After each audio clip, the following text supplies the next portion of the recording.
Hai Sobat Investor, selamat datang di Islam Invest dan kali ini kita akan membahas kripto BAFE. Kripto yang ternyata cukup banyak juga penggemarnya di Indonesia dan banyak subscriber meminta saya untuk membahas kripto BAFE ini. Untuk transparansi ya, saya belum memiliki token BAFE dan saya adalah pencinta kripto. Jadi saya akan mencoba meneliti token ini dengan transparan mungkin, dengan objektif mungkin ya, agar kita semua bisa mendapatkan data yang semoga saja cukup valid. Oke, kita langsung mulai saja. BAFE ini adalah situs resminya ya, di bafe.io. Sebenarnya situsnya cukup bagus, mari kita coba teliti bersama. Developer dari situs ini mengklaim BAFE sudah memiliki 61.427 holders. Dan menurut saya angka itu sebenarnya belum terlalu banyak dibandingkan dengan kripto original saja. Bitcoin itu holdernya pasti udah jutaan dan ini baru 61.427, yang artinya sebenarnya masih tergolong sedikit. Dan udah dilakukan 139.342 kali transfer, itu juga digolongkan masih sangat sedikit. Dan ini ada yang menarik menurut saya. Kita lihat nih, market capitalnya di sini ditulis 30.547 M. M ini million kan kira-kira ya. Ini kan T soalnya burnnya 410,071 triliun. Kalau di luar negeri itu kan koma itu pemisah ribuan, sedangkan titik itu adalah penanda desimal ya, 30,547 M. Nah ini ada yang menarik, ini M atau K sebenarnya. Kalau 3M itu kan 3 million atau juta ya. Kalau 30 M itu berarti kan 30 million atau 30 juta. Kalau 30.000 M itu kan berarti 30.000 juta, yang artinya 30 miliar dolar. Sepertinya ini bukan 30.000 M ya, karena 30.000 M atau 30.000 million itu gede sekali, dan itu berarti udah menduduki peringkat. Untuk 30.000 M kita ganti dulu ke dolar ya, biar lebih apple to apple. Nah di sini nih 30.000 M itu berarti lebih gede dari market capitalnya USD Coin atau Polkadot, karena Polkadot sendiri saja yang merupakan peringkat ke-9 market capital cryptocurrency di coin market cap, itu market capitalnya adalah 20 miliar dolar. Itu aja udah peringkat ke-9, dan kalau ini diartikan sebagai 30.000 juta atau million, itu berarti peringkatnya lebih tinggi daripada Polkadot ya. Jadi kayaknya nggak mungkin. Jadi yang artinya harusnya ini bukan M dong, harusnya K, 30.547 K. Jadi kan tambah 1000 lagi, yang artinya 30 juta, dan itu sebenarnya market capitalnya sangat kecil sekali. Kalau mau ditulis M, harusnya jangan 30.547, langsung aja 30 M, atau kalau mau dibikin desimal ya 30.547 berapa M. Jadi harusnya desimal. Kalau ini kan penanda ribuan nih, seperti ini 61.427 holder. Kalau ini kan berarti seolah-olah market capitalnya udah sangat besar ya, karena ditulisnya 30.547 million atau M. Harusnya menurut saya K. Ini mungkin ya menurut saya salah ketik di sini, dan saya tidak terlalu suka ketika sebuah website menuliskan salah ketik di situs utamanya, karena sebenarnya market capital yang 30 juta sangat kecil sekali. Yaitu kita lihat menurut coin market cap, market capital dari BAFE itu berada di peringkat ke 3003. Dan itu sangat kecil ya, karena berarti ada 3002 koin lain yang market capitalnya lebih besar daripada BAFE. Dan kalau kita lihat sekarang kan pasar dari kripto sedang bearish. Contoh kayak Bitcoin ya, kita lihat nih, Bitcoin saja yang market capitalnya udah sebesar ini sampai 700 miliar dolar, yang market capitalnya 700 miliar saja itu masih bisa naik turun dengan cukup volatile ya, karena dalam beberapa hari terakhir kan Bitcoin sudah turun cukup signifikan sebenarnya, 40% dari harga tertingginya. Bayangkan dengan BAFE yang market capitalnya hanya 30 juta ya menurut situs resminya, karena di situs coin market cap sendiri market capital dari BAFE itu belum ditulis, kapitalisasi pasarnya masih belum ditulis ya, masih kosong, yang artinya masih terlalu kecil untuk ditulis menurut saya. Juga kita cek lagi di CoinGecko, itu market capital dari BAFE juga masih belum ditulis. Ini masih kosong ya, artinya bisa aja datanya masih kurang atau masih terlalu kecil untuk ditulis di situsnya coin market cap atau BAFE, yang artinya BAFE ini adalah koin yang sangat highly volatile atau sangat beresiko tinggi. Bukan berarti nggak boleh masuk ya, karena profil investor dari masing-masing orang tuh beda-beda. Memang ada orang-orang yang suka dengan koin-koin micin seperti ini, boleh-boleh saja, karena memang kenyataannya jika sedang profit, itu profitnya bisa sampai ratusan persen ya, bisa sampai ratusan atau ribuan persen bahkan. Tapi juga patut dijadikan catatan bahwa hal ini juga berlaku sebaliknya. Jika ternyata turunnya bisa sampai 80 atau 90% ya, bisa mendekati sampai 100%. Jadi harap pahami baik-baik sebelum kalian memasuki atau mulai mengkoleksi koin Buffett ini. Ini udah di-burn sebesar 410.000 menurut situs resminya, sedangkan yang total koin yang akan dibikin atau total supply-nya 1.000 triliun atau 1 kuadriliun ya, yang sudah di-burn itu sebesar 424 triliun, atau artinya udah hampir separuhnya. Next kita lihat coba. 100% community driven. Nah, ini cukup bagus kalau menurut situs resminya, karena dituliskan di sini bahwa developer itu memburn semua token dimiliki oleh tim developer, sehingga developer tidak memiliki token yang bisa di-keep untuk pribadi mereka masing-masing. Cukup bagus ya.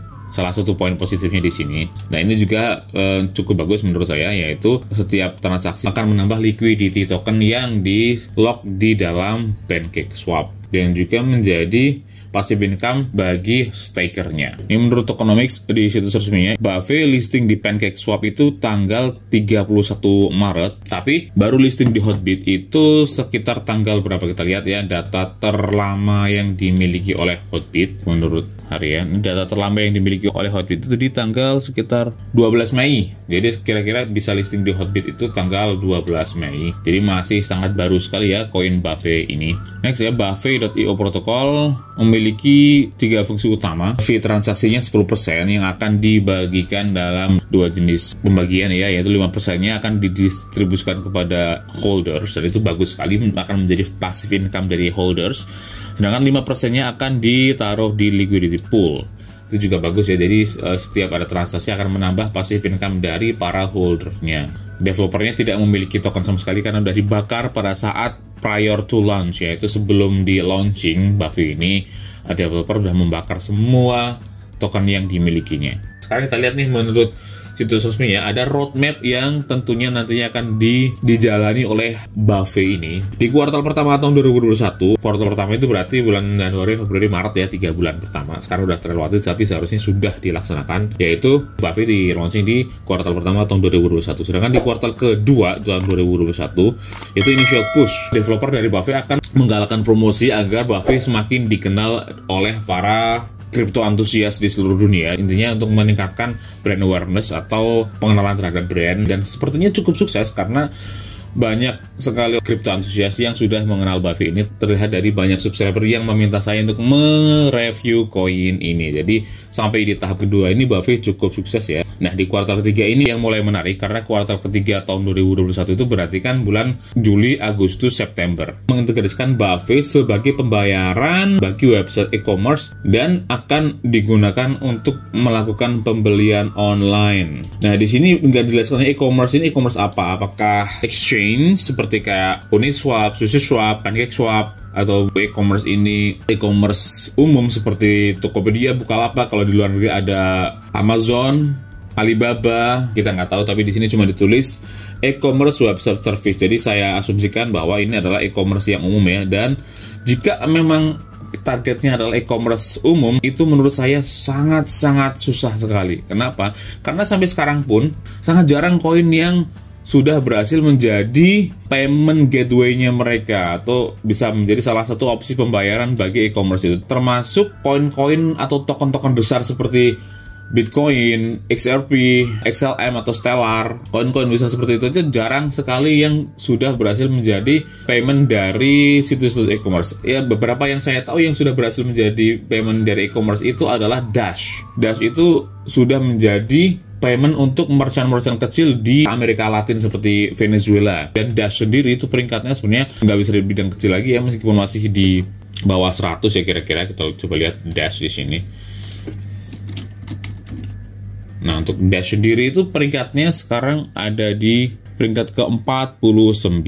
Jadi udah cukup besar ya, karena masih di bawah 100. Nah, sedangkan Buffett ini peringkatnya masih 3003, yang artinya masih jauh lebih susah untuk melaksanakan misi ini, yaitu menjadi payment dari e-commerce. Menurut saya ini agak susah untuk dicapai ya di kuartal ketiga tahun 2021. Mengingat contoh aja ini Dash ini saja dia sudah didirikan itu dari tahun 2014 ya. Dan sampai sekarang Dash pun belum menjadi payment dari Mercado Libre ya. Jadi kalau di Amerika ada Amazon, di Cina ada JD.com, Alibaba, dan sebagainya. Kalau di daerah Amerika Latin ada Mercado Libre, dan sampai sekarang pun Dash masih belum bisa menjadi payment dari Mercado Libre. Apalagi ini Buffet dan next di kuartal keempat tahun 2021, yang artinya sekitar bulan Oktober, November, dan Desember, target akan menjadi global payment. Ini malah lebih susah lagi ya, karena sampai sekarang BTC saja, Bitcoin atau koin yang pertama yang di launching tahun 2009 saja masih belum bisa menjadi global payment secara umum ya. Dan bahkan kayak koin-koin yang lebih liquid dan lebih cepat pembayarannya seperti XRP, Ripple, atau juga Stellar itu juga masih belum bisa. Padahal mereka jauh lebih cepat, jauh lebih besar market kapitalnya, dan lebih populer, tapi juga masih belum menjadi global payment. Jadi dari roadmap ini, meskipun dari kuartal pertama dan kedua ini udah cukup berhasil ya, tapi di mulai dari kuartal ketiga sama kuartal keempat itu menurut saya sangat susah. Dan ini juga yang menjadikan saya ragu untuk men-stake koin Buffet. Mereka mengklaim sudah listing di CoinGecko dan CoinMarketCap. Benar, memang dia udah ada di CoinGecko dan di CoinMarketCap. Tapi data yang disajikan itu masih sangat kurang menurut saya. Karena kita lihat di CoinMarketCap itu bahkan market capitalnya masih belum ditulis, dan supply-nya juga nggak ada. Volume market capitalnya juga masih kosong ya. Jadi datanya masih sangat minim sekali di CoinMarketCap. Jadi hanya ditulis rank dan harganya saja. Jadi menurut saya masih sangat tidak maksimal ya. Sama juga di CoinGecko juga begitu. Market capitalnya masih belum ditulis, circulating supply-nya masih belum ada. Jadi menurut saya ini masih belum maksimal data-data yang tersedia di CoinGecko dan di CoinMarketCap. Nah, ini agak hati-hati ya menurut saya dengan koin-koin seperti ini. Menurut CoinMarketCap, Buffet ternyata sekarang diperdagangkan di harga 0,002425 rupiah. Itu sangat receh, sangat micin sekali. Kalau ini micin beneran ya. Kalau Dogecoin harganya receh, tapi market capitalnya nggak receh. Sama juga kayak Shiba Inu juga secara harga receh, tapi secara market capital dia nggak receh karena masih di bawah peringkat ke-100 dari CoinMarketCap. Nah, ini Buffet ini beda. Buffet ini harganya receh dan market capitalnya receh juga. Jadi ini sangat berhati-hati sekali ya. Pastikan sobat investor udah memahami Buffet dengan sebaik-baiknya sebelum mulai menghold koin Buffet ini.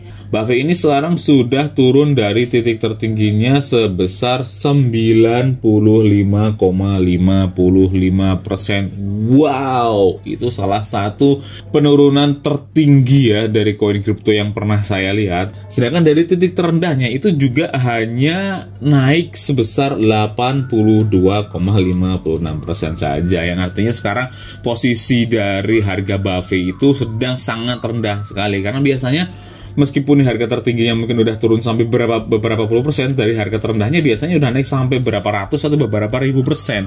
Itu koin yang standar, yang wajar. Tapi Buffet ini dari titik terendahnya saja hanya naik sebesar 82,58%, dan itu juga saya yakin sangat jarang sekali investor yang berhasil membeli di harga terendahnya. Yang artinya sebagian besar dari staker atau holder Buffet ini sedang nyangkut. Ini dalam satu hari terakhir harga Buffet sekarang udah naik ya sebesar 2,1%, wajar saja. Sedangkan dalam 7 hari terakhir ternyata sudah turun sangat signifikan sampai 50%. Dalam 14 hari terakhir ternyata sudah turun sangat luar biasa dalam sampai 82,7%. Dan dalam 30 hari menurut data dari CoinGecko itu belum ada. Artinya Buffet belum listing di CoinGecko belum ada 30 hari. Dalam 1 tahun tentu saja masih belum ada ya. Kita lihat berikutnya. Saya lihat di situs utamanya itu baru listing di PancakeSwap sama di Hotbit saja. Makanya kita lihat di situs Hotbit. Kita langsung cek di situs Hotbit. Kita ganti dulu trading periodnya sampai di hariannya per hari. Terus kita lihat sekarang, kita buka dulu legendanya. MA5 sama MA30 dan kita buka. Nah, menurut situs Hotbit sendiri ini sekarang trennya sedang sangat bearish ya, sangat bearish, sangat dalam sekali ini, masih sangat bearish, hati-hati. Ini initial price-nya di Hotbit itu di tanggal 20 April dan artinya harga sekarang saja sudah lebih rendah daripada harga ICO-nya. Dan itu sangat berbahaya sekali ya posisi sekarang.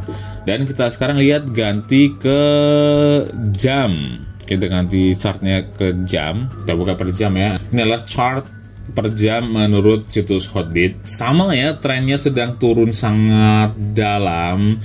Dan ini di sini malah lebih jelas lagi kalau per jam bahwa sekarang harganya itu sudah lebih dalam ya dari ICO-nya atau initial coin offering, yang artinya sekarang koin ini sedang dalam kondisi yang tidak baik-baik saja karena sudah turun sangat dalam sekali. Dan untuk tren sekarang sedang sideways.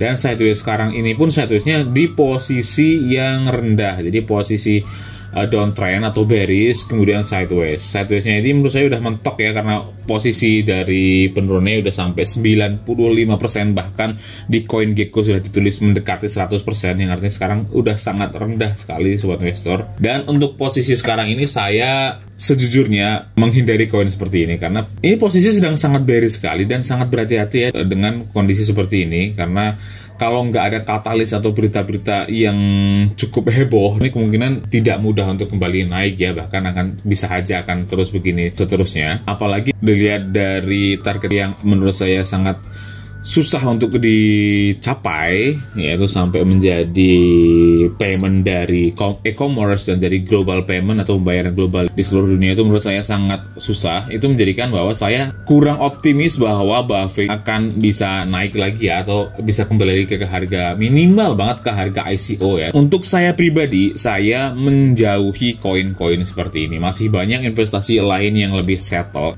Tuliskan pendapat kalian di kolom komentar, klik like dan share jika kalian menyukai video ini, atau dislike saja jika kalian tidak menyukai video ini. Dan jika kalian memiliki request koin apa yang ingin dibahas selanjutnya, tuliskan juga di kolom komentar. Dan bagi yang belum subscribe, silahkan klik tombol subscribe-nya, nyalakan lonceng notifikasinya agar terus mendapatkan update terbaru dari Islam Invest.